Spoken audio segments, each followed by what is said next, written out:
छठे चक्कर से पहले मुंह खोलना बनता ही नहीं कि आप ये बताओ कि हम साधना कर रहे हैं, बिल्कुल भी नहीं। लेकिन हमारे यहाँ तो बहुत से लोग कुछ छोटी मोटी चीजें दिखाई दी और वो भागने लगे, छटपटाते हैं कि मुझे ये मिल गया, मुझे वो मिल गया। अरे अभी तो पहले चरण भी नहीं है, गुरु चरणों तक भी नहीं पहुंचे हो। जब हम अपने गुरु के चरणों तक पहुंचे, सारी दुख दुविधाएं, सवाल और जवाब जितना भी था सब मिटा दिए 1 मिनट में। लेकिन मन में बहुत सवाल उठ गए इस सवाल के ऊपर कि हम भी तो गुरु जी के पास आते हैं, हमारे क्यों नहीं मिटते। इसी कारण से मैं बोलता हूँ, वो गुरु नूरी गुरु है, वो देह गुरु नहीं है, नूरी गुरु है, शब्द गुरु है। और वहां सूरत के माध्यम से पहुंचा जा सकता है, सूरत के माध्यम से चढ़ाई हो सकती है। 2 नाड़ियों को रोक करके तीसरी से चढ़ा जाएगा और सूर्य चंद्र को एक करके ऊपर की चढ़ाई शुरू हो जाएगी। और आप तीसरे तिल के अंदर जहां तिलक लगाते हैं, ये तिलक लगाना क्या है, ये तो तिलक है ही, ये सब के तिलक लगा हुआ है। और यहाँ तिलक के ऊपर यहाँ जा करके मिल जाता है ये सब कुछ, नेत्रों से लेकर के सूर्य चंद्रमा सुषमना, ये सब की सब इकट्ठी हो करके फिर आगे का मार्ग खुलता है। अगर हम कितना भी प्रयास करें, बाहरी चीजों से अंदर नहीं जा सकते। जो ये मांग का रहस्य होता है कि मांग भरनी चाहिए, ये रहस्य भी यही है कि इससे ऊपर जब हम चढ़ते हैं रक्त वर्ण हो जाता है। रक्त वर्ण के कारण से ये निशानियां हैं कि हम इसको हम हर रोज धारण करें। इससे ये होता है कि चढ़ाई शुरू हो चुकी है, इस कारण से ये यहाँ तक धारण की जाती है, पीछे नहीं लगाया जाता। क्योंकि यहाँ से आगे बढ़ने के बाद वहाँ वर्णन बदली हो जाता है, रंग बदली हो जाता है। ये गहरे रहस्य की बातें हैं, लेकिन आपको जानना जरूरी है। क्योंकि क्या पता इस संसार के अंदर कितना क्या हो, कैसा समय आए। लेकिन आप ध्यान जो है, ध्यान इतना आवश्यक है, इन रहस्यों का भेद खुलना जरूरी है, ताकि कोई भी लोग आपके साथ बात करे, समझे, तो आपको भी चीजें समझ आने लगे, पता चलने लगे और अनुभव होने लगे। तो जब ये चढ़ाई होगी, साकार और निराकार का भेद धीरे धीरे खत्म होने लगेगा।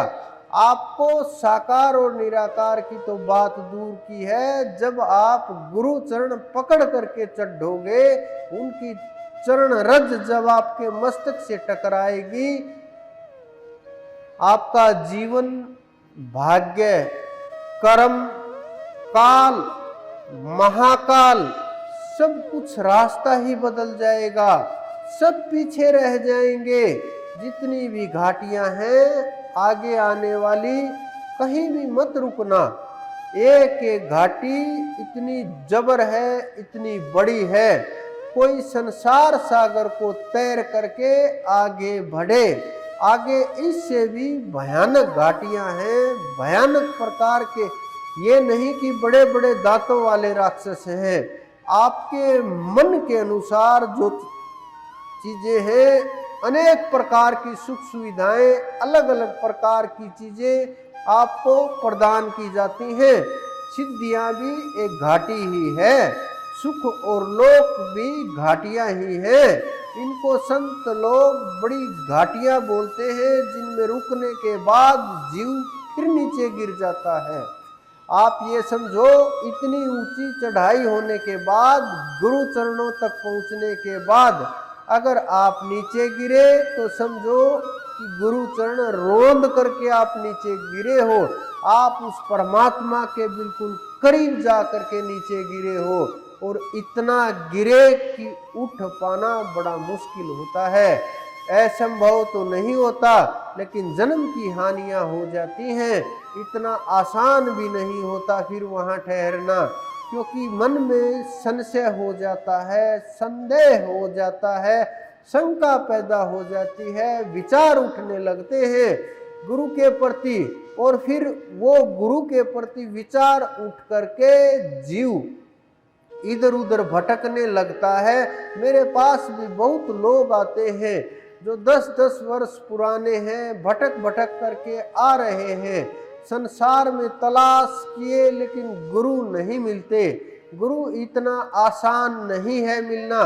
संसार के अंदर भिन्न भिन्न प्रकार के लोग हैं, भिन्न भिन्न प्रकार के पंथ मजहब हैं, भिन्न भिन्न प्रकार के रास्ते बना दिए गए हैं, लेकिन रास्ता साकार से शुरू होकर के आपके ऊपर खत्म होगा।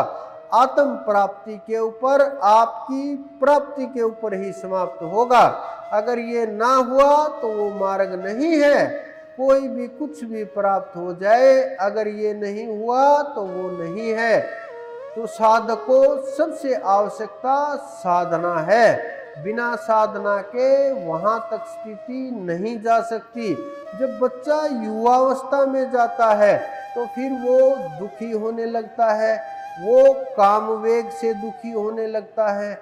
12-14 वर्ष के बच्चे काम के प्रभाव में आ जाते हैं, काम की चपेट में आ जाते हैं, और वो काम उनको प्रभावित करने लगता है। इंद्रियों को, मन को उनको प्रभावित होने लगती हैं। मैं देखता हूँ, ये नहीं कि आजकल के बच्चे, ये शब्द प्रयोग मैं नहीं करूँगा क्योंकि ये सदा से है, अलग कुछ नहीं है। आज ये सब कुछ सारी चीज़ें पहले से होती आई है, लेकिन जो इनमें से निकल गए वो जीवन मुक्त हो गए, जो नहीं निकले वो घूम रहे हैं, बार बार आ जा रहे हैं, वो बार बार पैदा हो रहे हैं, मर रहे हैं।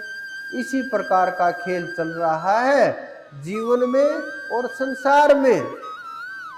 तो जीवो, जब साधना करोगे, आगे बढ़ोगे, आपको पता चलेगा कि गुरु की संसार में क्या अहमियत होती है। हमने जब साधना प्रारंभ की, हम तो अकेले ही चले थे। साधना में अकेले ही चलना होता है, लेकिन आज आप सब कुछ सबके सामने है। हमें ना कोई समझाने वाला था, ना कोई बताने वाला था। आप सब लोग तो गुरु भाई बहन, बहुत लोग महीने में एक बार तो कम से कम इकट्ठा हो ही जाते हो। आपस में सब प्रकार की बातें हो जाती हैं, विषय के ऊपर चर्चा हो जाती है, ध्यान के ऊपर भी बात हो जाती है, मेरे साथ भी मुलाकात हो जाती है। लेकिन मेरे गुरु देही गुरु नहीं थे, मेरे गुरु नूरी गुरु हैं। तो नूरी गुरु से बस आदेश आते हैं कि ये करना है। साधना काल में मात्र आदेश आते हैं। वहाँ जो सवाल प्रश्न उत्तर, वहाँ बस आदेश आते हैं कि ये करना है, ये नहीं करना। वहाँ कोई अलग प्रकार का नहीं होता, ना वो हर टाइम साथ रहता है। साथ रहते हुए भी अगर वो 24 घंटे साथ ही है, आत्म रूप में विराजमान है, तो भी वो बात नहीं करता हर समय।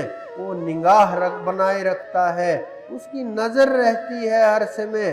कर्म के ऊपर नजर रहती है, मन के ऊपर नजर रहती है, विचार के ऊपर नजर रहती है। जो ही इधर उधर होगा वो पकड़ लेगा, अगला आदेश आ जाएगा। तो बड़ी सावधानी का काम है साधना करना। साधना करना इतना आसान काम नहीं है, लेकिन हम लोग ऐसे ही फंस जाते हैं। जिस प्रकार से मैं खबर पढ़ रहा था, किसी ने YouTube के ऊपर देख करके एक पेशेंट का ऑपरेशन कर दिया। ऑपरेशन करते करते वो बेचारा मर गया। तो इस प्रकार के लोग इस संसार में बहुत हैं कि देख करके, कहीं से काट छाट करके, पता करके, पुस्तकें पढ़ के, कुछ आजकल सुन करके और बोलने लगते हैं। लेकिन जब बारी ऑपरेशन की आएगी तो उन्हें पता है प्रैक्टिकल क्या होगा। प्रैक्टिकल ना उनके पास है, ना प्रैक्टिकल वो करा सकते हैं, ना साधना करा सकते हैं, ना मन का पता कैसे रुकेगा। तो इस संसार के अंदर अगर आप कंपाउंडर से ऑपरेशन कराने का प्रयास करोगे तो शरीर तो खत्म होगा ही होगा, जान भी चली जाएगी, इतनी हानि है। उसी प्रकार से पूर्ण गुरु के बिना अगर हमने नाम दीक्षा ली और मनमानी साधना की, अगर हम इन सांसारिक साधनाओं में अटके तो फिर जान क्या, जन्म तो जाएगा ही जाएगा, आगे भी धूल पड़ जाएगी संसार के अंदर। तो भ्रम में मत रहिए, ब्रह्म की ओर बढ़िए, ध्यान की ओर बढ़िए। तो बहुत सावधान रह करके भी आपको चलना है।